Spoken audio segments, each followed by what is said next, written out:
Good afternoon. How do you know it's afternoon? Maybe somebody's listening to this in the morning. It releases at like bright and early in the morning. It's always Good morning. Good evening. Buenos noches. We don't know what language they speak either. That's right. No, Never but know. you know what? If they don't speak English or if they, whatever, they can just take that Google, what is it? The translator thing?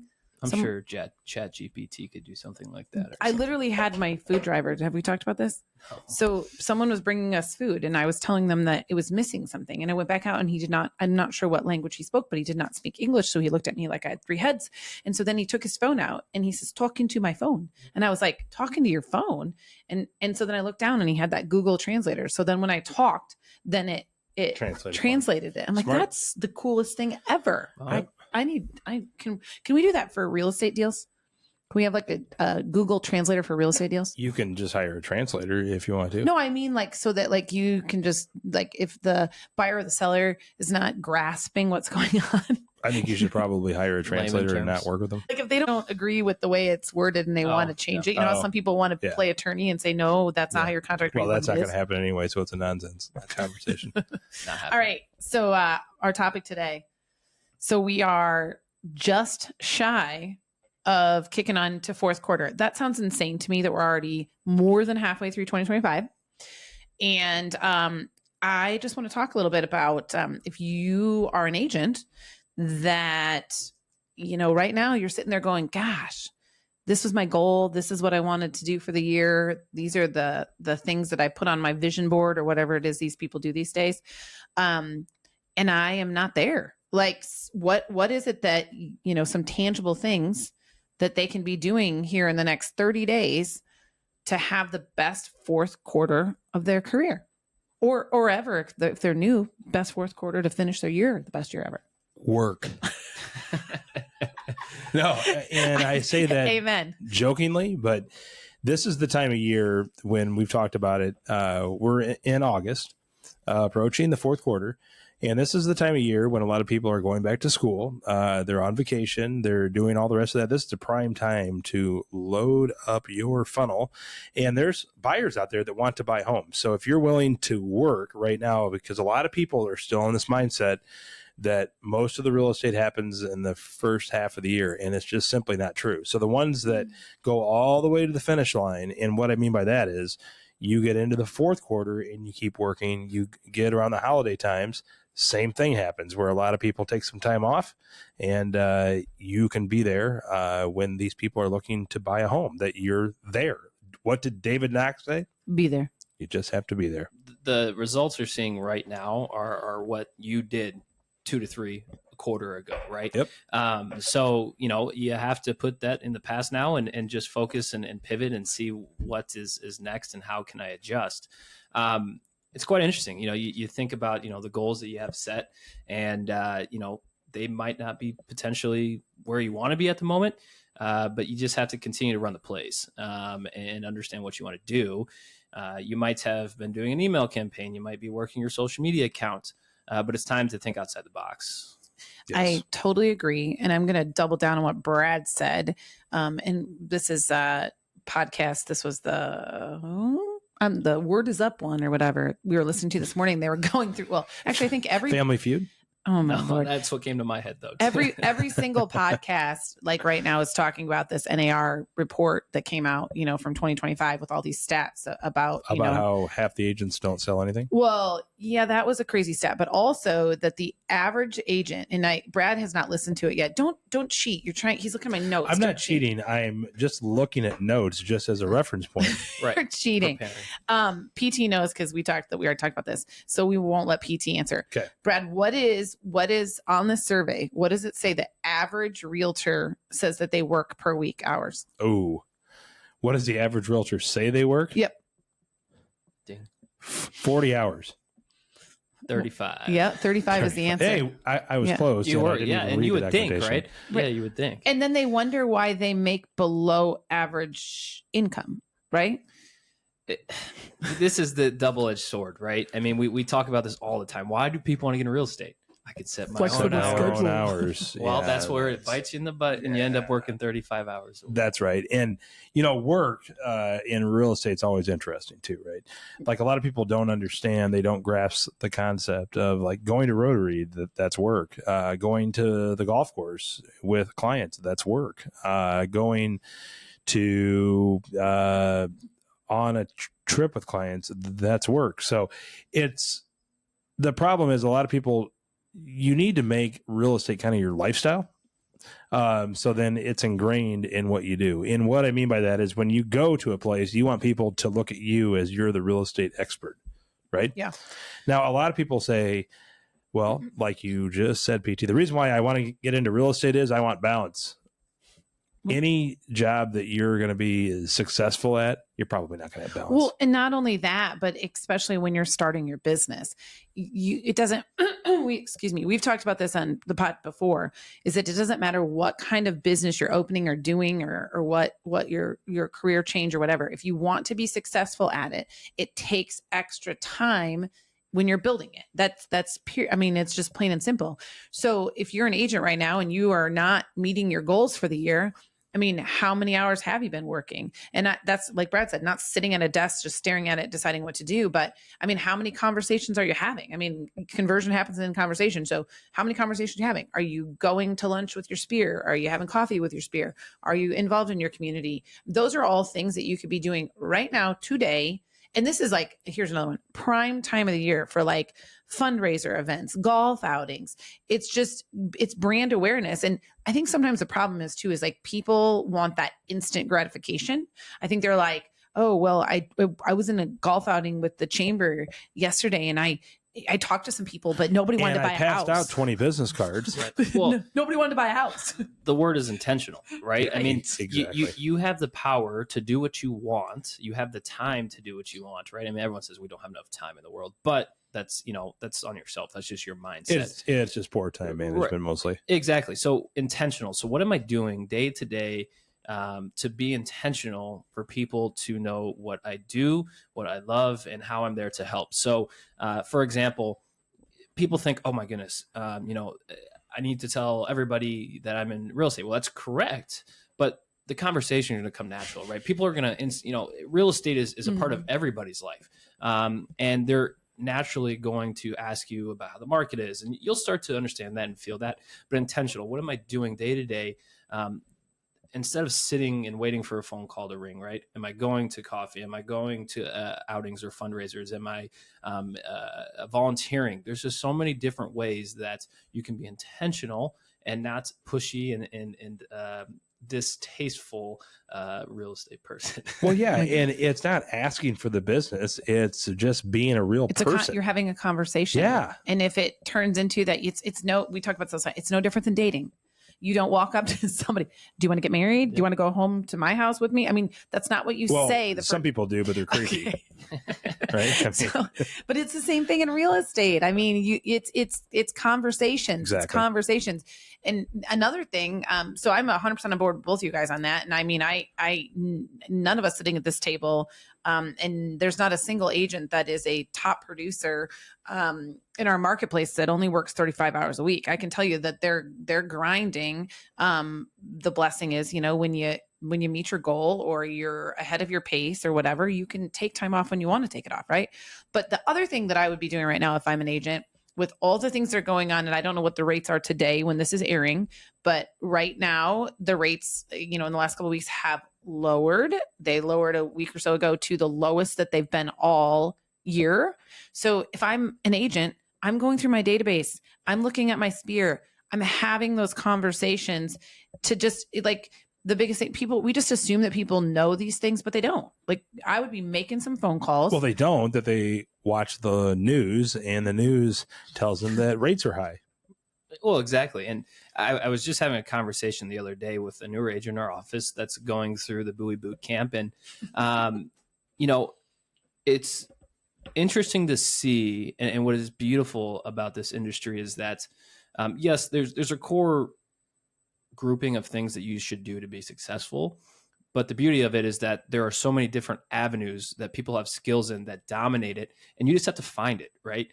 Some people are just going to absolutely kill open houses. They just have that personality. They can talk to anybody. Where someone might be a little bit better in a one-on-one situation on door knocking or sending email campaigns out. They're super creative on social media. So find, tinker around, see what you feel comfortable doing, what you have a lot of success in, and just don't get pinholed on one thing. I have to do this email campaign. I have to make these certain amount of calls. I have to make 100 calls a day.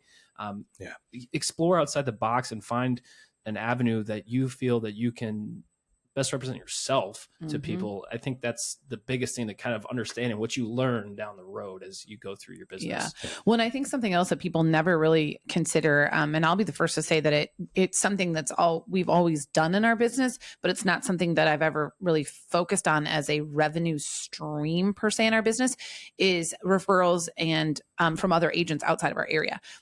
Like that's something that always just like, oh, it came and it happened, right? But now it's like, there's some people in our world that we've crossed paths. Karen Cooper is one of them, that our sponsor at Real, that is a huge part of their business. And she actually has a marketing campaign that is for that. So that's another thing as an agent, you strengthen those relationships, take that time to reach out to those people that you have all over the country, just to remind them that you're where you are and what you do. And who knows, tomorrow they could run into somebody that's moving to our area and you're going to be top of mind. But I that's something that I would definitely probably have started strengthening that revenue stream sooner in the right business model. We weren't in the right business model previously really for that, but now it is, right? So it makes sense. So that's another thing that I'd be doing as an agent is, especially social media. You're scrolling everybody's pages every day. If you like one of their reels or their videos, reach out. It's a touch point, it's a way to, build that business. Yeah. And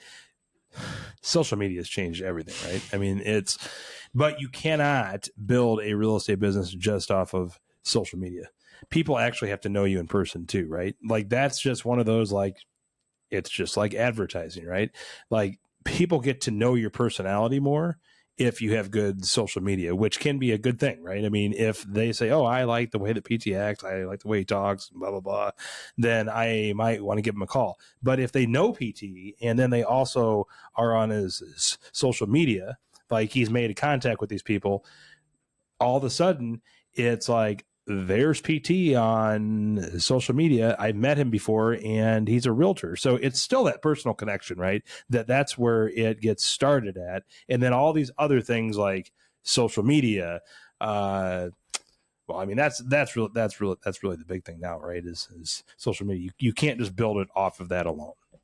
I would argue too, though, and this was kind of to my original point, is that, there's so many different avenues. And if you find something that you enjoy and you run with, I actually think that we've seen people build their business in their social media, and that's what they do, right? They make money off their social media.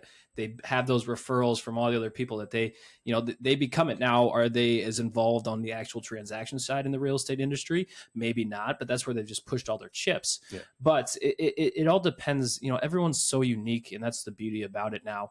But it's going to be the puzzles that fit for you. My puzzles pieces aren't going to be the same as Andrea's or not as Brad. And you just have to understand that. And it's a generational thing too, right? Mm-hmm. When I work with my mom and dad's friends, it's a different deal where they want to sit down with you and they want to talk to you face to face. They're not watching your TikTok. They're not watching your Instagram TikTok reels. or your Instagram or even Facebook. Maybe. But no, it's more of a personal relationship. Whereas the younger generation, absolutely. I'd say if you look at a lot of realtors, if I were a 47-year-old person, and mine, our generation was one of those cool ones where we were mixed of it all, right? So we grew up where it was always face-to-face, that there were just landlines. We didn't even have cell phones, right? So you literally had to call people, you couldn't text people. We didn't have social media, but when we were younger, the computer got big. And then when we were in college, it was when the internet took off, right? Completely took off. So we had to learn when we were young to use the old school stuff. But I'm telling you, if you're 47 years old and you're one of these people that are like, I'm not getting on social media, that's nonsense, blah, blah, blah, you're not going to do well in this business. And the same thing's going with really AI too, that if you're our age and you're not embracing all this, the whole world's going to pass you by. Well, in talking about AI, I mean, that's another thing. If you're an agent, I mean, get on there, start doing some prompts, talk to your AI person, I guess is what it is. Chat GPT or whatever, and start asking. Like, I heard a great thing the other day, which we should do definitely, is asking your Chat GPT the top 10 questions asked about your community, and then doing social reels on there. Like, that's a great thing. But going back to what you said, PT, that's not the avenue for everybody, right? And I do think sometimes agents but you better have it a little bit. Well, sure. Exactly. No, but I'm just saying, like, like not everyone's going to be comfortable doing videos about their area or whatever. But to your point, the other thing I think is especially if you're like, okay, I'm not meeting my goals right now, you have a tendency to just keep hopping from one thing to the next, to the next, to the next. And I think, to double down on what PT said, what is it that you enjoy doing? What is it that you've seen success from? And double down on that and really focus on that instead of chasing the shiny penny. Or we've talked about this before on there, like what somebody else is doing might not be what is good for you, right? I mean, that is definitely, I've had lots of thoughts about this lately. Like, there are so many different avenues. And you just said this, PT, in regards to like referrals and people build their networks and like all the different ways that you can build a real estate business, right? I think that those are things that sometimes too, we're closed-minded in as agents. When you're like, okay, I'm not meeting my goals. Okay. Are your only goals to sell a house, or, close this many deals and this much volume? Okay. Well, you have to think outside of that box so that because there's other ways you can make income in the real estate world, Yeah. And I want to clarify my original point too. There are so many different avenues that you can be successful within, but what is the most common mistake that you see, not only in the real estate industry, but in any entrepreneurship thing? People don't finish what they start. Right. They don't work. Exactly. They don't finish what they start. They try everything. They go through the buffet line. They do the emails. They do the text. They do the social media. They do the AI, but they don't use it to its full potential. So I'm here to challenge whoever's listening here today. Pick one thing that you want to do and finish what you plan or started or have a goal. Pick one thing today. And then once that one thing's over and you've had success, you felt that you have completed it, then move on to the next one thing. Move along one thing at a time. I love that. And it's one of those, what do I always tell you about agents, Andrea? What's the number one rule? Stop being goofy, right? Be your natural self. And that goes, to your point, if you're not good on camera, you're not good on social media, don't make that the main practice of your business. Do what is the strength for you. But that being said, you need to do things that are outside your comfort zone too. So you need to do a little bit of social media just to keep yourself relevant. Yeah, that's the crazy. I wish I could. And I mean, this is all greatness. Like, I like social media, but like the thing that's so hard about social media is it is literally like, you can't ever stop. If you stop, it's like it thinks you died. Yep. And then it's like bad. And so that's the bad thing about it.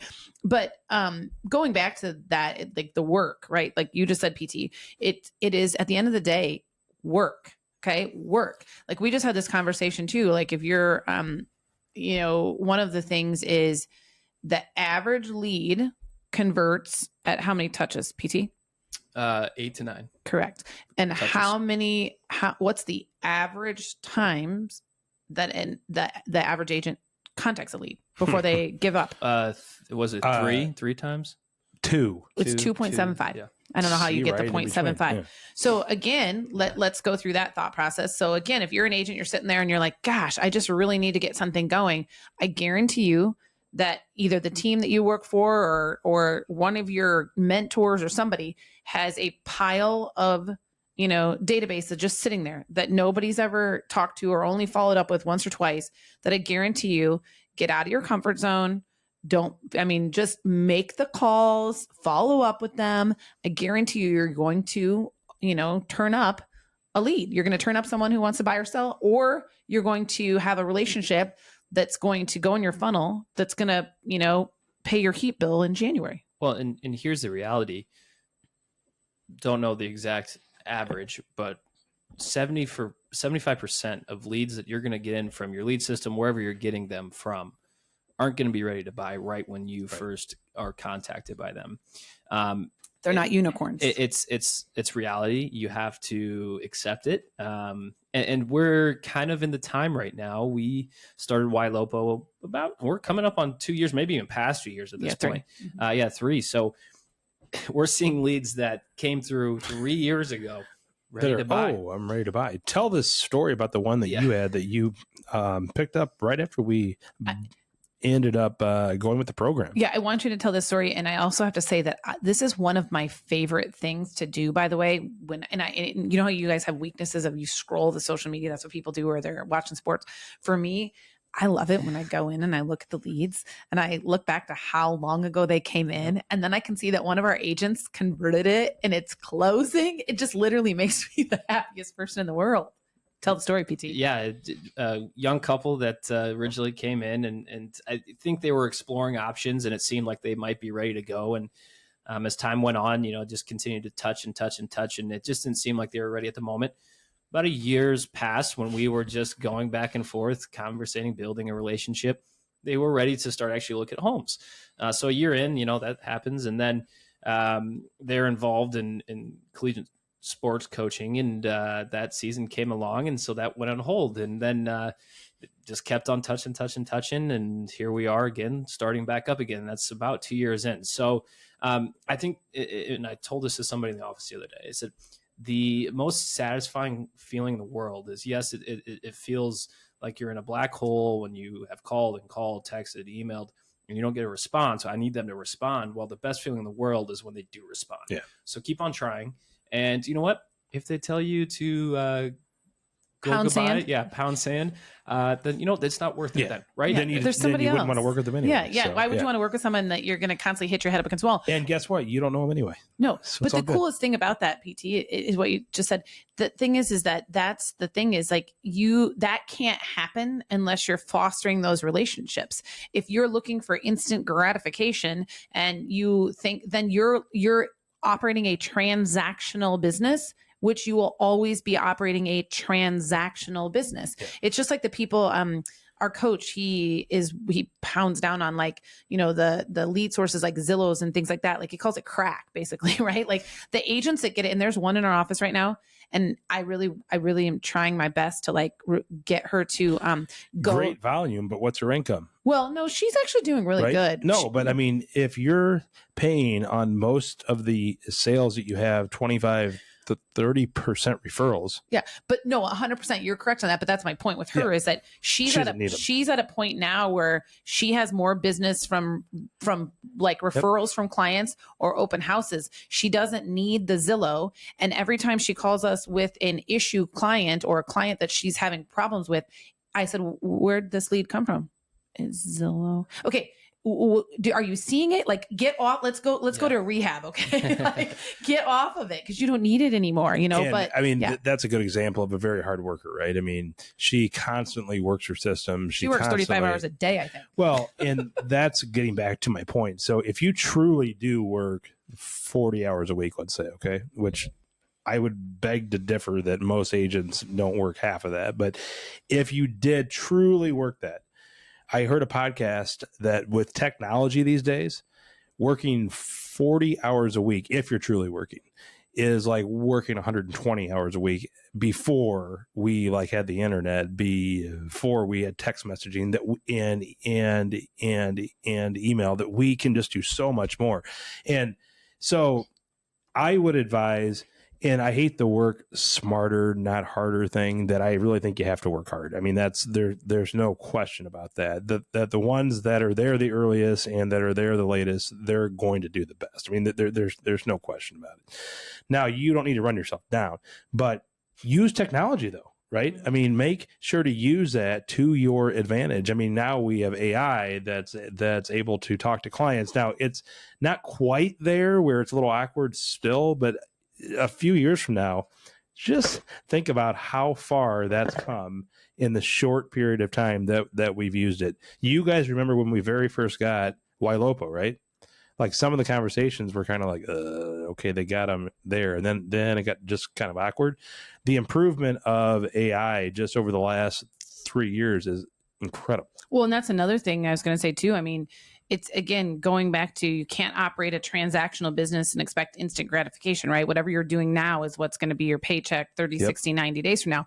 But that being said, if you're doing all these things that we're recommending and you're still having like, well, downtime, let's call it, right? And you don't know what else to do, then get your skill, refine your skills, like start doing trainings, like with different, platforms that are out there. So you know how to utilize things better, start training on Watch different videos. AI. Yeah. So because we listen to podcasts. We say this all the time, like, and PT, I use you as an example all the time. Like when you first got in the business, and I always joke, it's not like you didn't try or work hard. It's just that, I mean, it was when PT got in the business, it was where every house had 20 to 30 offers on it. There was no inventory. It's like, I don't know, how do I even do this? It was not a typical market.